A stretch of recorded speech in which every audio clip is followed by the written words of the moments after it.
Hello students, welcome to Edurudram classes. और मैं हूँ रुद्रानी चौहान। मैं आपका सिविल इंजीनियरिंग के सेकेंड ईयर का सब्जेक्ट लूँगी, जिसका नाम है materials testing and construction practices. और इस सब्जेक्ट का कोड है BCE 401। और लाइक एनी अदर सब्जेक्ट, इस सब्जेक्ट में भी हमारे पास 5 यूनिट होंगे, और जिनका नाम है, जैसे हमारे पास पहली यूनिट है unit 1, scope of study of building materials, economics of building materials. Unit second है हमारे पास paints, varnishes and distempers. Third unit हमारे पास है बिल्डिंग कंस्ट्रक्शन। फोर्थ यूनिट है बिल्डिंग कंपोनेंट्स। और फिफ्थ यूनिट है हमारे पास प्लम्बिंग सर्विसेज। वैसे तो सब्जेक्ट बहुत ही ईजी है, पर इंटरेस्टिंग भी है एज वेल एज इंपॉर्टेंट भी है।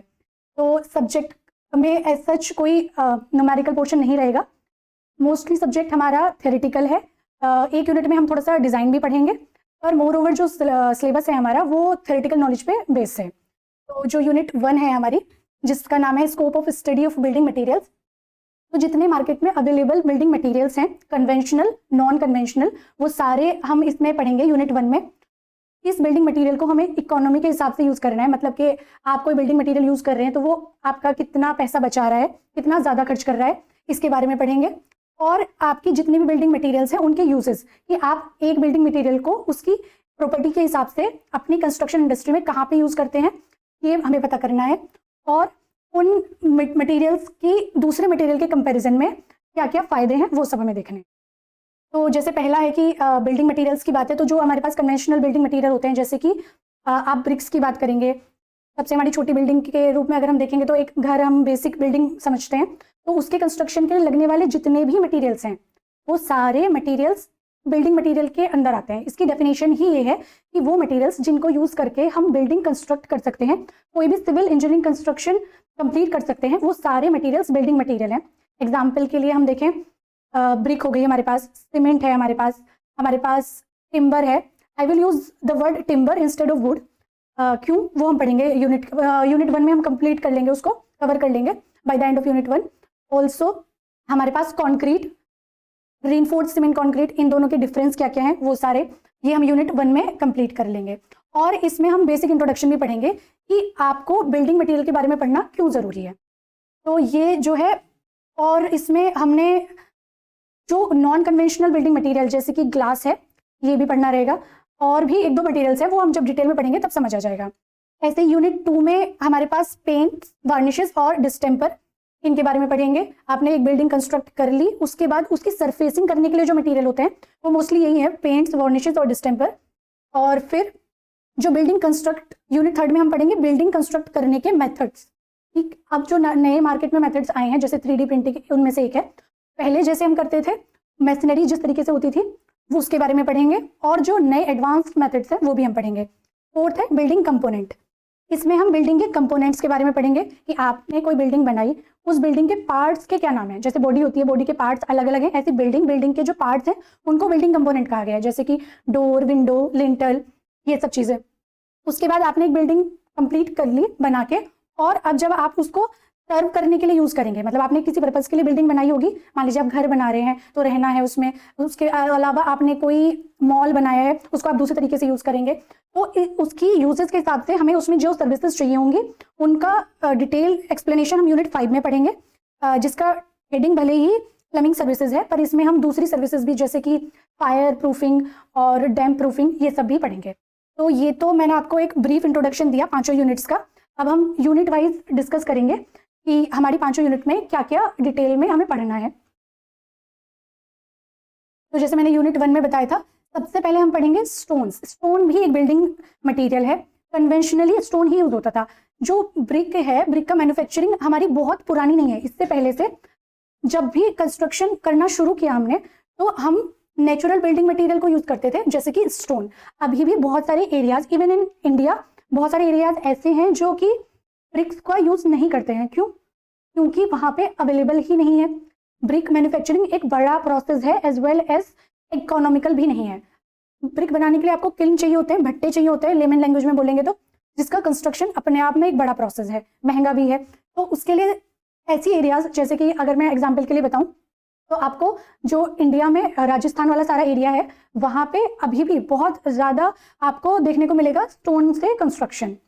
अभी अगर आप नॉर्थ इंडिया में बात करेंगे या फिर सदर्न पार्ट ऑफ इंडिया की बात करेंगे तो वहाँ पे स्टोन का यूज़ जो होता है वो फ्लोरिंग के लिए यूज़ होता है या फिर सरफेस ड्रेसिंग के लिए यूज़ होता है। मतलब आपने कोई कंस्ट्रक्शन कर दिया, कोई दीवार बना दी, उसकी सरफेसिंग करने के लिए यूज़ करेंगे, आप उसकी फंडामेंटल यूनिट के जैसा यूज़ नहीं करते। उसका रीज़न क्या है कि वहाँ पे स्टोन्स अवेलेबल नहीं है। स्टोन को लाने ले जाने में बहुत बड़ी ट्रांसपोर्टेशन कॉस्ट लगती है, तो हमारे लिए जो बिल्डिंग कंस्ट्रक्शन है that will not be economical. तो स्टोन्स कहाँ पे यूज़ होता है, मैंने जैसे बताया राजस्थान वाले एरिया में हम स्टोन का यूज़ करते हैं। खैर जो हमारा पार्ट है स्टोन वाला उसमें हम पढ़ेंगे स्टोन्स की क्लासिफिकेशन। क्लासिफिकेशन से मेरा मतलब है कि आपने नेचुरली एक्सट्रैक्ट किया है स्टोन को, तो वो अलग अलग बेसिस पे क्लासीफाई करेंगे, तब हमें पता चलेगा आप कौन से स्टोन यूज कर सकते हैं और कहाँ पे कर सकते हैं। जो स्टोन आप फ्लोरिंग के लिए यूज कर रहे हैं that stone may not be suitable for carrying heavier load, तो that will depend upon its classification. उसके बाद उन स्टोन्स को जिन्हें हमने क्लासीफाई किया है उन अलग अलग स्टोन्स की प्रॉपर्टी पता करेंगे और उन स्टोन्स को हम कहाँ पे स्ट्रक्चर में यूज करेंगे, सेम वही चीज़ है। तो ये हमारा पहले पार्ट में कंप्लीट हो जाएगा। फिर ऐसे हम जो सेकेंड पार्ट है यूनिट 1 का दैट इज ब्रिक। तो जो ब्रिक है उसका हमें सबसे पहले ब्रिक की मैन्युफैक्चरिंग पढ़नी है, मैन्युफैक्चरिंग के स्टेप्स पढ़ने हैं, कैसे ब्रिक मैन्युफैक्चर होती है, कहाँ पे मैन्युफैक्चर होती है वो भी हम पढ़ेंगे।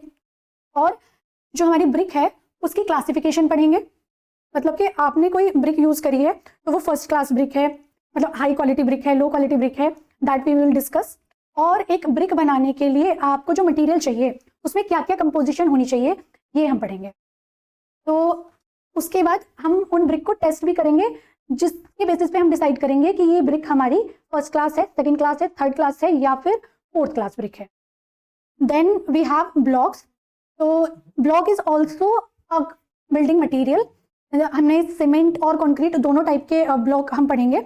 और लाइट वेट कंक्रीट ब्लॉक आपने कहीं कहीं पे देखा होगा, हमारे घर में या किसी बिल्डिंग में हमें पार्टीशन वॉल देनी होती है, तो उन वॉल्स में क्या करते हैं हम, क्योंकि वहाँ पे लोड कैरी नहीं करना है तो हम लाइट वेट वॉल का यूज करते हैं। और आपने देखा होगा होलो स्ट्रक्चर्स यूज करते हैं, उसमें वो जो स्ट्रक्चर है जो खोखले हैं अंदर से उसको हम कहते हैं ब्लॉक्स। डिटेल में हम आगे पढ़ेंगे। उसके बाद इस पूरी यूनिट का जो सबसे इंपॉर्टेंट टॉपिक है और बहुत इंटरेस्टिंग भी है दैट इज सीमेंट।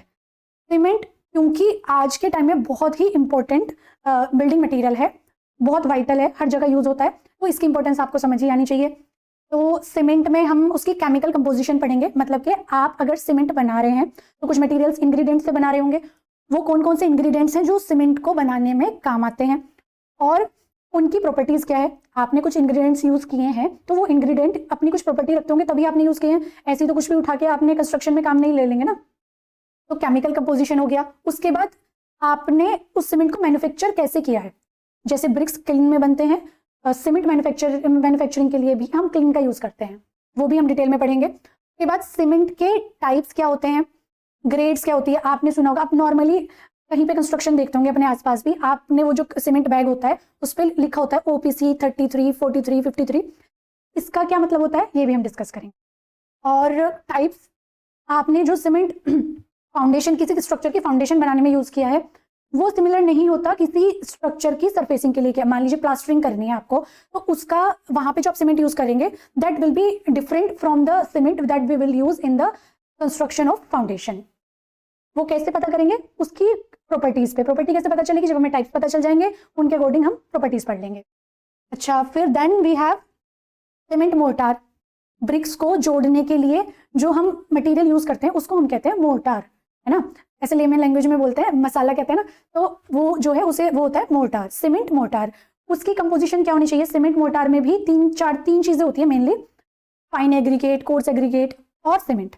तो ये जो इनकी क्या प्रोपोर्शन होती है ये सब हम पढ़ेंगे कि आपने इतना अमाउंट सीमेंट का यूज करना है इतना अमाउंट ऑफ सैंड के साथ में, तो ये सब हम सीमेंट मोर्टार में पढ़ेंगे। सीमेंट की साइंस पढ़ेंगे, मतलब आपने सीमेंट को पानी के साथ मिलाया और फिर क्या ऐसा होता है कि वो जो पाउडर फॉर्म थी पानी में मिलाने के बाद लिक्विड जेल फॉर्म बनी और फिर वो इतनी हार्ड बन गई कि आपने उस पर इतना एक्सट्रीम अमाउंट ऑफ लोड लगा दिया है। तो ये इसके लिए हमें जरूरी है कि हम उसकी साइंस पढ़ें जिसका टॉपिक है हाइड्रेशन। ये अपने आप में इंपॉर्टेंट और इंटरेस्टिंग टॉपिक है, बहुत सारे कॉम्पिटिशन में भी इसमें से क्वेश्चन आपको देखने को मिल जाते हैं। और फिर आप क्या करेंगे कि जो आपने सीमेंट से ब्लॉक्स बनाए हैं, मतलब आपने कंस्ट्रक्ट कर लिया, उसके बाद उसकी टेंसाइल स्ट्रेंथ, कंप्रेसिव स्ट्रेंथ क्या होती है, दैट आई विल एक्सप्लेन। और soundness, this is also the property of cement. Soundness is not related to sound at all. Soundness का क्या मतलब होता है वो भी हम पढ़ेंगे। कंसिस्टेंसी अगेन बहुत इंटरेस्टिंग है, और इसके टेस्ट भी होते हैं, आप कैसे सीमेंट की कंसिस्टेंसी को पता करेंगे वो भी हम पढ़ेंगे। उसके बाद सेटिंग टाइम। सेटिंग टाइम का क्या मतलब होता है कि आपने सीमेंट को कितने समय बाद यूज में लाना है। मान लीजिए आपने पानी मिलाया सीमेंट में और उसको कहीं बिल्डिंग के कंस्ट्रक्शन में यूज कर लिया, अब कितने समय बाद आप उसको वापस यूज में ला सकते हैं, मान लीजिए आप उस पर कितने समय बाद लोड लगा सकते हैं। जैसे अब मैं आपको बताऊं तो एक ओपीसी, ऑर्डिनरी पोर्टलैंड सीमेंट की इनिशियल सेटिंग टाइम जो होता है दैट इज 30 मिनट्स, आधा घंटा। अगर उससे पहले आप उस पर किसी भी तरीके की लोडिंग करेंगे या कोई उस पर एक्शन लेंगे तो वो डिफॉर्म हो जाएगा। तो ये सेटिंग टाइम निकालते कैसे हैं, ये टेस्ट होते हैं, वैसे आप लैब में परफॉर्म करते हैं पर थ्योरेटिकली भी हम पढ़ेंगे।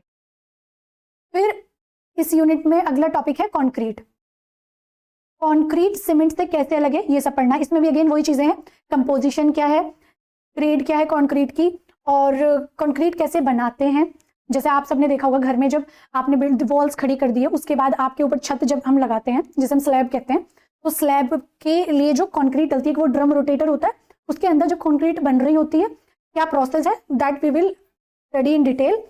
उसके जो टाइप्स हैं, मतलब स्टेप्स हैं sorry, that is batching, mixing, transporting. मान लीजिए आप किसी ऐसी साइट पे काम कर रहे हैं जहां पे पॉसिबल नहीं है आपको कंक्रीट बनाना, तो आज के टाइम पे क्या हो रहा है, फैक्ट्री मेड भी हो रही है कंक्रीट। मान लीजिए आप एक रिमोट एरिया में कर रहे हैं जहां पे आप पानी आपके पास उतना अवेलेबल नहीं है, इलेक्ट्रिसिटी अवेलेबल नहीं है मशीन चलाने के लिए, तो आप क्या करते हैं एक दूर की लोकेशन से जहाँ पे कंक्रीट प्लांट्स होते हैं वहां से आपके लिए कंक्रीट बन के तैयार कंक्रीट साइट पे आ जाती है, आपको बस वहां पे इम्प्लांट करनी होती है। कॉम्पैक्टिंग, ये भी this is also the important step in concreting. Curing, curing क्या होती है, आपने देखा होगा कि जब हम कॉन्क्रीटिंग करते हैं किसी भी स्ट्रक्चर में तो उसके जब वो हार्ड हो जाती है मैक्सिमम 24 आवर के बाद में हम उस कॉन्क्रीटिंग पे क्या करते हैं, पानी की मतलब मैं लेमन लैंग्वेज में बोलूँ तो हम कहते हैं कि तराई कर रहे हैं ना, तो वो जो तराई है उसको टेक्निकल इंजीनियरिंग टर्म में कहते हैं क्यूरिंग। तो क्यूरिंग कैसे करनी चाहिए, कितनी करनी चाहिए, कितने टाइम तक करनी चाहिए, ये सब हम क्यूरिंग में पढ़ेंगे। Also shuttering, jointing. शटरिंग क्या होता है कि जो हमारे पास कंक्रीट होती है वो एक पेस्ट फॉर्म में होती है, पेस्ट फॉर्म को रोकने के लिए आपको एक फ्रेमवर्क की जरूरत होती है। मान लीजिए आपको एक स्ट्रक्चर देना पड़ेगा तभी वो अपनी पोजीशन पे रुक पाएगी, वरना इट विल फ्लो आउट ना। तो उसके लिए हमें शटरिंग लगानी पड़ती है, मतलब आपको एक टेम्परेरी स्ट्रक्चर देना पड़ता है जिसके अंदर आप कंक्रीट पोर करते हो, और पोर करने के बाद उसको आप रेस्ट करने देते हो, उसके बाद वो हार्ड हो जाती है। कौन कौन सी शटरिंग होती है इसके नाम भी हम पढ़ेंगे। जॉइंटिंग, टेस्ट, कंक्रीट पे टेस्ट कौन कौन से परफॉर्म करनी है that we will also study. और क्वालिटी कंट्रोल ऑफ कंक्रीट, मतलब कि हमने क्या करना है कि जो कंक्रीट है वो हमारी क्वालिटी उसकी मेंटेन रहे। मान लीजिए मैंने क्या बताया कि आप कंक्रीट बनाएंगे तो उसमें आपको एग्रीगेट्स मिलाने होते हैं ना, तो जो वो एग्रीगेट है उसका प्रोपोर्शन हमारी जरूरत के हिसाब से, हमें जितनी स्ट्रेंथ चाहिए उस हिसाब से मिलाते हैं। पानी का यूज भी इस हिसाब से करते हैं जो हमें स्ट्रेंथ चाहिए, तो वो मेंटेन रहे थ्रू आउट। इसके लिए भी कुछ स्टेप्स होते हैं जो हमें दिमाग में रखने होते हैं, we have to take reminder of those steps, और वो क्या क्या है that we will also study. Then the last part of unit 1 that is aggregate. Aggregate क्या है, अभी मैंने जैसे आपको बताया था कि हम सीमेंट का जो मैन्युफैक्चरिंग, सीमेंट कंक्रीट की जो मैन्युफैक्चरिंग कर रहे थे तो उसमें हमें अलग अलग इंग्रेडिएंट्स मिला के कंक्रीट बनाई। वो जो कंक्रीट के अलग अलग इंग्रेडिएंट है उनमें से एक इंपॉर्टेंट इंग्रेडिएंट है एग्रीगेट। क्या होता है वो हम डिटेल में आगे पढ़ेंगे, पर कौन कौन से हैं, जैसे नेचुरल स्टोन एग्रीगेट हो गया, इंडस्ट्रियल बाई प्रोडक्ट्स हो गए हमारे पास, स्लैग, स्टील स्लैग, उन एग्रीगेट्स की हमें टेस्टिंग भी करनी है। टेस्टिंग से मेरा मतलब है हम उनकी क्रशिंग स्ट्रेंथ फाइंड आउट करेंगे।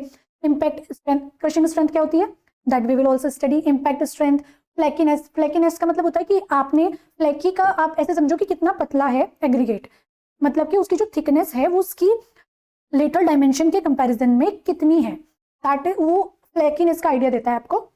उसके बाद अब्रेशन रेजिस्टेंस, ये क्या होता है ये भी हम पढ़ेंगे। ग्रेडिंग, जैसे कि ग्रेडिंग का मतलब है ये साइज से रिलेटेड है, हम ये भी पढ़ेंगे। उसके बाद एक और इम्पोर्टेंट पार्ट जो बचता है दैट इज वुड। वुड का यूज कहाँ कहाँ पे आपने देखा होगा, अगर आप नॉर्थ इंडिया की बात करें तो हम वुड का यूज करते हैं for the construction, for the manufacturing of doors, Windows, panels, frames, चौखट जिसे आप कहते हैं, इस सब में हम वुड का यूज करते हैं। पर अगर मैं आपको बताऊं तो वुड एक प्राइम कन्वेंशनल बिल्डिंग मटेरियल भी है। बहुत सारे हिली एरियाज में जहाँ पे वुड इजिली अवेलेबल है, I would say timber available है, वहाँ हिमाचल में बहुत पूरे घर केवल टिम्बर के बने होते हैं, लकड़ी के बने होते हैं, वहाँ पे कंक्रीट का हिसाब ही नहीं है। पूरा entire unit, building unit, that will be in timber only. Also आपने देखा होगा यहाँ पे अर्थक्वेक जोन्स हैं जिन वर्ल्ड के जिन भी एरियाज में जहाँ पे बहुत फ्रिक्वेंट अर्थक्वेक आते रहते हैं और अर्थक्वेक की वजह से डैमेजेस होते रहते हैं, प्रॉपर्टीज खराब होती हैं, लाइफ्स जाती हैं, बिल्डिंग टूटती हैं। ऐसी जगह पे हम कॉन्क्रीटिंग की जगह हम क्या यूज करते हैं? हम यूज करते हैं टिम्बर। क्यों? अगर कोई टिम्बर की building due to earthquake damage हो जाती है, फॉल आउट कर जाती है, तो उससे क्या होता है? हमें उतना लॉस नहीं होगा। क्यों? Due to the light weight of timber. तो एक चीज तो ये हो गई, सॉरी फॉर द इंटरप्शन। और तो मैं क्या कह रही थी कि हम जो है टिम्बर का कहाँ कहाँ पे यूज करते हैं। और मैंने जैसे बताया अर्थक्वेक रेजिस्टेंट बिल्डिंग जो होती है वहाँ पे टिम्बर का ज़्यादा यूज होता है। क्यों? क्योंकि वो लाइट वेट होती है, इन केस वो गिर जाती है तो लाइफ डैमेजेस बहुत कम होते हैं। उसके बाद ऐसा नहीं कि आप कोई से भी ऐसा नहीं है कि आप कोई से भी टिम्बर को यूज कर सकते हैं। इसके लिए भी जानना होगा हमें कि जो हम टिम्बर यूज कर रहे हैं उसकी प्रॉपर्टी कैसी है, मतलब कि वो कितनी स्ट्रांग है, कितनी ड्यूरेबल है। ड्यूरेबल का मतलब होता है कि कितने लंबे समय तक आप उस टिम्बर को यूज कर पाएंगे एफिशिएंटली। उसके बाद टिम्बर को यूज करने से पहले उसकी सीजनिंग बहुत जरूरी होती है। सीजनिंग क्या होती है ये भी हम डिस्कस करेंगे। मतलब कि बेसिक अगर लेमन लैंग्वेज में बात करेंगे तो लकड़ी को सुखाना सीजनिंग है। सुखाना क्या होता है? वो उसमें सैप होता है, सैप को that I will explain detail में। ऑल्सो क्लासिफाई करेंगे हम बिल्डिंग टिम्बर को, और टिम्बर्स के डिफेक्ट भी हम डिस्कस करेंगे। ठीक है, कि आपने जो टिम्बर यूज करी है उसमें पॉसिबल डिफेक्ट्स क्या क्या हैं, या फिर जो डिफेक्ट आ गए हैं वो क्या क्या हैं, और उनको कैसे क्योर किया जा सकता है। तो that was all about unit 1। बड़ी यूनिट है पर बहुत इंटरेस्टिंग है और आपको एक अच्छी अंडरस्टैंडिंग देगी सिविल इंजीनियरिंग के बारे में, जो कि एक बेसिक नॉलेज हमें होनी चाहिए as civil engineering student. Then the unit 2। अब आपने क्या किया है? आपने बिल्डिंग बना ली है बिल्डिंग मटेरियल्स से, अब आप उसकी सरफेसिंग करना चाह रहे हैं। तो उसके लिए जैसे पेंट होता है, पेंट्स, वार्निशेस और डिस्टेम्पर, इनके कंपोनेंट्स कैसे आपने ये पेंट बनाए, प्रोसेस नहीं हमें पता करना है, और हमने उन पेंट जो पेंट हमने यूज किया है उसमें कौन कौन से कंपोनेंट है और उन कंपोनेंट्स की प्रॉपर्टीज क्या है वो हम पढ़ेंगे। कैसे पेंट वार्निश से अलग है ये भी हम पढ़ेंगे, और डिस्टेम्पर कैसे इन दोनों चीजों से अलग है वो भी हम पढ़ेंगे। और अलग अलग टाइप के पेंट्स जो होते हैं हम वो भी पढ़ेंगे, और क्या cement paint, that is also important, ये भी हम पढ़ेंगे। फिर यूनिट 2 का जो सेकेंड पार्ट आता है ग्लास। अब एक फैंसी बिल्डिंग कंस्ट्रक्शन में आपने ग्लास को बहुत जगह यूज में देखा होगा। जैसे अगर मैं आपको, ये केवल सजावट के लिए नहीं, आप इसको एक अच्छे स्ट्रक्चरल यूनिट के तौर पे भी यूज करते हैं। बुर्ज खलीफा सबको पता है, बहुत ही रिनॉन्ड बिल्डिंग है, उसमें ग्लास का कितना ज्यादा यूज हुआ है, तो उससे आपको आइडिया होना चाहिए कि भाई ग्लास कितना इंपॉर्टेंट बिल्डिंग मटेरियल है। अच्छा, और ग्लास बनता कैसे है उसके इंग्रेडिएंट्स हमें पता होने चाहिए, और अलग अलग टाइप्स के कौन कौन से ग्लास हैं वो हमें पता होने चाहिए। ऑल्सो कंस्ट्रक्शन में आप कहाँ कहाँ पे ग्लास मतलब कांच कहाँ कहाँ पे यूज कर सकते हैं वो हमें पता होना चाहिए। Then we have this insulating material.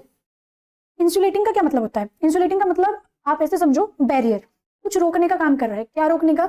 जैसे इंसुलेटिंग मटेरियल हमारे पास थर्मल होते हैं, साउंड इंसुलेटिंग होती है, और फायर का भी होता है। पहले अभी के लिए देखो थर्मल, और थर्मल से क्या मतलब है? हीट का ट्रांसफर रोकने के लिए अगर आपने कोई मटेरियल यूज किया है तो आप उसको बोलेंगे थर्मल इंसुलेटिंग मटेरियल।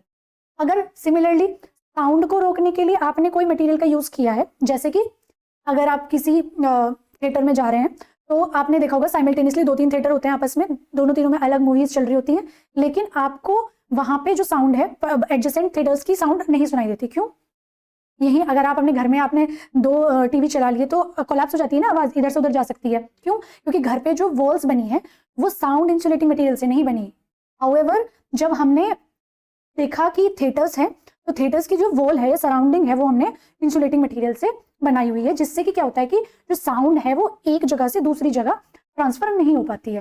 तो वो कौन कौन से मटेरियल्स होते हैं वो हम पढ़ेंगे, उनकी क्या क्या डिजायरेबल प्रॉपर्टी, मतलब हमें क्या प्रॉपर्टीज चाहिए कि हम कह पाएंगे एक अच्छा थर्मल इंसुलेटिंग मटेरियल है, एक अच्छा sound insulating material. Then paints, जो अपनी यूनिट का हेडिंग है वो डिटेल में हमें पढ़ना है।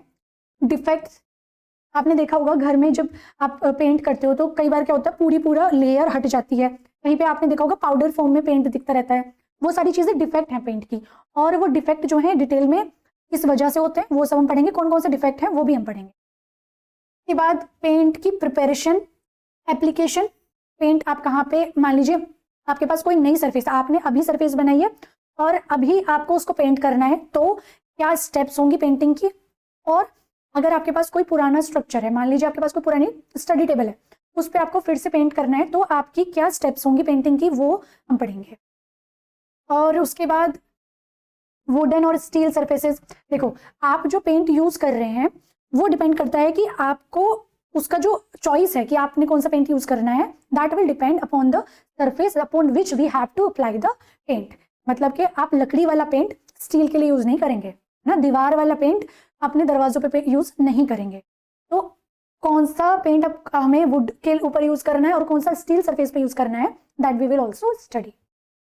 फिर कुछ सप्लीमेंट्री सीमेंटियस मटेरियल है। मतलब सीमेंटियस क्या होता है, सीमेंटियस का मतलब होता है बांधने वाले। देखो जो सीमेंट है वो एक्चुअली में क्या है, वो एक बाइंडिंग मटेरियल है, वो बांध के रखता है किस किस को। मान लीजिए आपने वो ब्रिक मैसनरी मतलब ईंट की चिनाई में यूज किया है, तो जो सीमेंट है वो क्या काम कर रहा है, दो ईंट को आपस में बांधने का काम कर रहा है, रोक के रखने का काम कर रहा है। तो ये जो प्रॉपर्टी होती है जिसकी वजह से वो रोक रहा है उसको सीमेंटिंग प्रॉपर्टी कहते हैं। ऐसी जगह पे जहां पे सीमेंट इजिली अवेलेबल नहीं है या फिर जो सीमेंट है वो फिजिबल नहीं है यूज करना, तो उसके अलावा हम जो मटेरियल यूज कर सकते हैं बाइंडिंग के लिए, यानी कि ऐसी मटेरियल्स जिनकी प्रॉपर्टी सीमेंटियस होती है, वो कौन कौन से हैं अदर देन सीमेंट। वो है fly ash, GGBS, silica fume, rice husk, calcined ash, और इनकी क्या क्या प्रॉपर्टी है और स्ट्रेंथ में क्या क्या कंट्रीब्यूशन है वो भी हम पढ़ेंगे। उसके बाद में हमारे पास होता है मॉडर्न बिल्डिंग मटेरियल्स। मतलब जो कन्वेंशनल, मतलब आप पुराने तरीके से जो जो बिल्डिंग मटेरियल यूज करते आ रहे थे उनके अलावा भी जैसे जैसे हम ग्रो कर रहे हैं, हमारे यहाँ डेवलपमेंट हो रही है, तो हम कंस्ट्रक्शन इंडस्ट्री में भी तो डेवलपमेंट होगा ना। तो जो नए बिल्डिंग मटेरियल हैं वो क्या क्या हैं आपको भी उससे अवेयर होना पड़ेगा। इन केस आप अपनी डिग्री कंप्लीट करने के बाद किसी साइट वर्क में जाते हैं तो आपसे वो अनजान नहीं होने चाहिए, आपको पता होना चाहिए कि ये बिल्डिंग मटेरियल भी हम यूज करते हैं। तो पहला हमारे जैसे ग्लास है, प्लास्टिक कंपोजिट्स हैं, प्लाईवुड हैं, लेमिनेट हैं, वॉल है, रूफ पैनल्स हैं। अब आपने देखा होगा रूफ पैनल्स का यूज होते हुए, है ना, प्लाईवुड का कैसे कैसे यूज होता है, ये सब हमारे मॉडर्न मटेरियल्स हैं जो कि हम पढ़ेंगे यूनिट 2 में। और सबसे लास्ट क्या है, introduction to noise barrier material for bridges. मतलब कि कभी भी आपने ट्रेन से ट्रेवल किया होगा और देखा होगा कि जब हमारी ट्रेन है वो ब्रिज के ऊपर से क्रॉस करती है तो एक बहुत ही ट्रेमेंडियस आवाज़ आपको सुनने को मिलती होगी जो कि बहुत प्लेजेंट नहीं है ना। वो जो आवाज़ रोकने के लिए, मतलब उसका बैरियर के लिए क्या क्या मटेरियल यूज हो सकता है, तो हम वो पढ़ेंगे इसकी यूनिट 2 के लास्ट में, है ना। तो ये तो हमारी यूनिट 2 का सारा कंटेंट था जो हम पढ़ेंगे। और फिर आती है हमारी यूनिट 3 जिसका नाम है बिल्डिंग कंस्ट्रक्शन। आपको मटेरियल्स के बारे में पता चल गया कि ये मटेरियल हमें इस जगह पे यूज करना है। फिर आप क्या करेंगे, उन मटेरियल को यूज करना शुरू करेंगे, मतलब कंस्ट्रक्ट करना शुरू करेंगे। तो कंस्ट्रक्शन में सबसे पहले क्या बनता है, कोई बिल्डिंग आप बना रहे हैं तो सबसे पहले उसमें क्या बनेगा, फाउंडेशन। फाउंडेशन क्या होती है, नींव। जब आप नींव बनाएंगे तो उसे बनाने के लिए आपको क्या क्या चीजें जरूरी है। सबसे पहले जिस सरफेस पे आपको फाउंडेशन बनानी है वो सरफेस, उसकी इन्वेस्टिगेशन करनी होगी। मान लीजिए बहुत सॉफ्ट सरफेस नहीं होनी चाहिए जहां पे आप नींव बना रहे हैं, है ना। तो वो क्या क्या इन्वेस्टिगेशन है, सोइल की कैसी प्रॉपर्टी होनी चाहिए, कौन सा डिजायरेबल प्रॉपर्टी है कि आप कह सकते हो आप यहाँ पे फाउंडेशन बनाने के लिए रेडी हो, वो सब हम पढ़ेंगे। Safe bearing capacity of soil. मान लीजिए आपके कोई ग्राउंड सरफेस है जिसपे आप अपना बिल्डिंग कंस्ट्रक्ट करने वाले हैं, आपको 2 स्टोरी बिल्डिंग बनानी है, 2 मंजिल इमारत बनानी है आपको। तो आपने देखा कि क्या ये मेरी बिल्डिंग, क्या ये मेरी सोइल उतना लोड ले पाएगी जितना 2 फ्लोरे में हमें काम आ जाएगा। फिर अगर मान लीजिए आप उसी सरफेस पे एक 5-6 स्टोरी बिल्डिंग बना दें तो क्या ये फिजिबल है, नहीं, वो सेटल डाउन हो जाएगी। तो इसके लिए जरूरी है हम पहले उसकी बियरिंग कैपेसिटी, मतलब कितना लोड वो बियर कर सकती है, ये पहले से पता करके रखें, ताकि जब आप कोई कंस्ट्रक्शन बना के कंप्लीट कर लेंगे तो वो कंस्ट्रक्शन खराब नहीं होना चाहिए, सेटल डाउन नहीं करना चाहिए। अदरवाइज क्या है, बहुत लॉसेस है, पैसे का तो है ही, लाइफ लॉसेस भी हो सकते हैं। तो ये सब हमें पता होना चाहिए। कौन कौन सी टाइप फाउंडेशन है, types of foundation, deep foundation है, शैलो फाउंडेशन है, ये सब हम पढ़ेंगे। मैसनरी, मैसनरी क्या होती है, चिनाई जैसे मैंने बताया, तो उसमें जो बेसिक टर्म्स हैं क्या क्या यूज करते हैं वो हम पढ़ेंगे। और ब्रिक और स्टोन मैसनरी, मतलब इसका मतलब ये है कि आपने जब ब्रिक मैसनरी करी मतलब ईंटों की चिनाई की और आपने स्टोन मैसनरी करी, इन दोनों के कंस्ट्रक्शन प्रैक्टिसेस अलग अलग हैं। वो क्या डिफरेंस है, that we will also study. Bonds in bricks, मतलब कि ये क्या तरीका है, ईंट की चिनाई यानी ब्रिक मैसनरी में ब्रिक के ऊपर ब्रिक को रखना, उसका भी एक पैटर्न होता है। वो जो पैटर्न है उसको बॉन्ड कहा गया है। वो अलग अलग पैटर्न्स हैं, वो हम पता करेंगे क्या क्या होते हैं। सिमिलरली स्टोन को भी स्टोन के बॉन्ड्स भी होते हैं, वो भी हम पढ़ेंगे। फिर जो थर्ड पार्ट है इस यूनिट 3 का, दैट इज वॉल्स। घर में जो आपके घर में जो वॉल्स हैं वो लोड बियरिंग है या फिर पार्टीशन वॉल है। लोड बियरिंग का मतलब क्या होता है कि जिन दीवारों पे आपकी छत का और उसके ऊपर वाले फ्लोर का सारा लोड आता है उनको कहते हैं लोड बियरिंग वॉल। दूसरा क्या है, पार्टीशन वॉल। ऐसी वॉल्स जो केवल एक पोर्शन को दूसरे पोर्शन से अलग करने के काम आती है उनको हम कहते हैं पार्टीशन वॉल। पार्टीशन, अब क्योंकि इनसे आप लोड बियर नहीं करा रहे हैं तो इसमें क्या करेंगे, आप ऐसे मटेरियल का यूज करेंगे जो कि लाइट वेट है। फिर तीसरी क्या है, कैविटी वॉल्स हैं। और उसके अलावा फिर नेक्स्ट पे जैसे हम जंप करेंगे, फ्लोरिंग। फ्लोरिंग की जरूरत क्या क्या है, रिक्वायरमेंट क्या होनी चाहिए, कहाँ पे आप फ्लोरिंग करेंगे, और फ्लोरिंग मटेरियल, मतलब कि आपने जो फ्लोरिंग करनी है वो कौन कौन से मटेरियल से करनी है, कैसे लेइंग करनी है उसकी, ये सब हम पढ़ेंगे।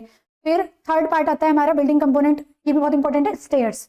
एक स्टोरी से दूसरी स्टोरी पे एक्सेस करने के लिए स्टेयर बहुत जरूरी है। ये पार्ट जो है इसमें आप थोड़ी सी डिजाइनिंग पढ़ेंगे। अदर देन दिस पूरे सब्जेक्ट में हमारे पास कोई डिजाइनिंग है नहीं। इसकी टेक्निकल टर्म्स क्या क्या है और कैसे डिजाइन करना है एक आरसीसी स्टेयर केस, वो हम पढ़ेंगे। कौन कौन सी टाइप हैं, डॉग लेग्ड, ओपन वेल, और इस प्रिंसिपल पे हम इसको डिजाइन करते हैं वो भी हम पढ़ेंगे। और कुछ स्मार्ट बिल्डिंग कंस्ट्रक्शन है उसके बारे में भी हम पढ़ेंगे। फिर यूनिट 4 आती है हमारी building component, lintel, arches, staircase. इसके बारे में डिटेल में पढ़ेंगे। आर्च क्या होती है, लिंटल क्या होते हैं, और जैसे आप कंस्ट्रक्शन में नॉर्मली कहते हो कि आपने घर के कवरिंग कराई, छत कराई, तो आप कहते हो लिंटल डल रहा है, तो वो लिंटल नहीं है। तो as a civil engineering student आपको पता होना चाहिए कि वो लिंटल नहीं है। लिंटल क्या है, that we will study in unit 4। Then आपकी जो रूफ है वो अलग अलग टाइप की, पिच रूफ, फ्लैट रूफ, उसके बारे में हम पढ़ेंगे। और डोर्स और विंडोज, उनके टाइप्स पढ़ेंगे जो अलग अलग टाइप्स होते हैं, और उनका कंस्ट्रक्शन डिटेल पढ़ेंगे। फिर फॉर्मवर्क क्या होता है, स्काफोल्डिंग, ये सब हम पढ़ेंगे। आपने कंक्रीटिंग करनी है तो आपने देखा होगा एक लकड़ी का फ्रेमवर्क लगाया जाता है, उसको फॉर्मवर्क कहते हैं। वो क्या है वो सब हम यूनिट 4 में पढ़ेंगे। फिर हमारी लास्ट यूनिट आती है प्लम्बिंग सर्विसेज। तो नाम प्लम्बिंग सर्विसेज है, पर जो भी हमारी बिल्डिंग है उसमें जितनी भी सर्विसेज एक प्रिलिमिनरी कंस्ट्रक्शन के बाद में जो भी सर्विसेज बचती हैं वो सब हम इसमें कंसिडर करेंगे। जैसे water distribution, sanitary lines and fittings, इन सब के बारे में, वेंटिलेशन, एयर वेंटिलेशन, और एयर कंडीशनिंग। अकाउस्टिक का मतलब होता है साउंड से, मैंने जैसे उसका एग्जांपल दिया था थिएटर का, वो सब। फायर प्रोटेक्शन, आप जो मटेरियल यूज कर रहे हैं वो ऐसी जगह पे जहाँ पे इन कॉन्टेक्ट ऑफ फायर काम रहने वाला है, वहाँ पे आप ऐसे मटेरियल यूज करेंगे जो कि फायर प्रोटेक्टेड हो। तो वो क्या क्या है, और अगर कोई फायर हैजर्ड हो जाता है तब क्या होता है, ये सब चीज़ें हम फायर प्रोटेक्शन में पढ़ेंगे। और प्लास्टरिंग एंड पॉइंटिंग, प्लास्टरिंग मैंने बता दिया, सरफेस कवर करने के लिए हमने टर्म यूज़ की है प्लास्टरिंग। और प्लास्टरिंग के लिए जो मोर्टार यूज़ कर रहे हैं उसकी कंपोजिशन क्या होनी चाहिए, क्या सीमेंट, कितना सैंड उसमें यूज़ करेंगे, कितना वाटर यूज़ करेंगे, वो सब पढ़ेंगे। अलग अलग टाइप की प्लास्टरिंग होती है वो भी हम पढ़ेंगे। और डैम्प प्रूफिंग, मॉडर्न डे कंस्ट्रक्शन में एक नॉर्मल बिल्डिंग में बहुत बड़ी जो प्रॉब्लम देखने को मिल रही है वो मिल रही है डैम्पिंग की, कि आप जो कंस्ट्रक्शन, जो आपका बिल्डिंग कंपोनेंट है उसमें वाटर पेनिट्रेट कर जाता है, जिसकी वजह से वो एक तो उसकी स्ट्रेंथ जाती है और ड्यूरेबिलिटी बहुत कम हो जाती है। तो वो ऐसा ना हो उसके लिए हम डैम्प प्रूफिंग करते हैं। ये क्यूरिंग में भी यूज होता है, प्रिवेंशन में भी। आप पहले से करके रखेंगे डैम्प प्रूफिंग तो चांसेस नहीं होंगे, और अगर पहले से डैम्प प्रूफिंग हो गई है तो उसको कैसे हटाएं वो सब भी हम इसमें पढ़ेंगे। और जो करंट कंस्ट्रक्शन प्रैक्टिसेस हैं इंडिया में also as well as in world, वो हम पढ़ेंगे। जैसे 3D प्रिंटिंग, ऐसे आपने देखा होगा रील वगैरह में एक मशीन आ रही है जो आपको, जैसे आप प्रिंट करते हो कोई 2D प्लान प्रिंट करते हो, ऐसे ही आप 3D भी दीवारें पूरी कंस्ट्रक्ट हो जाती हैं, तो उसके बारे में थोड़ा सा पढ़ेंगे। प्री फैब्रिकेटेड पैनल, मतलब क्या है कि आपको कहीं पे दीवार बनानी है तो आपको इंडस्ट्री मेड दीवारें मिल जाती हैं, तो वो सारी जो है क्या होती हैं और कहाँ कहाँ पे यूज़ कर सकते हैं, कैसे बनती हैं, वो सब हम पढ़ेंगे। तो देखो ये तो सारा यूनिट 5 हमने कंप्लीट कर ली, और आई होप आपको लग रहा होगा कि इंटरेस्टिंग सब्जेक्ट है, आपको पसंद आए सब्जेक्ट, और I will try my best कि आपको ये एंड तक इंटरेस्टिंग लगता रहे। That was all about the syllabus detail of the subject.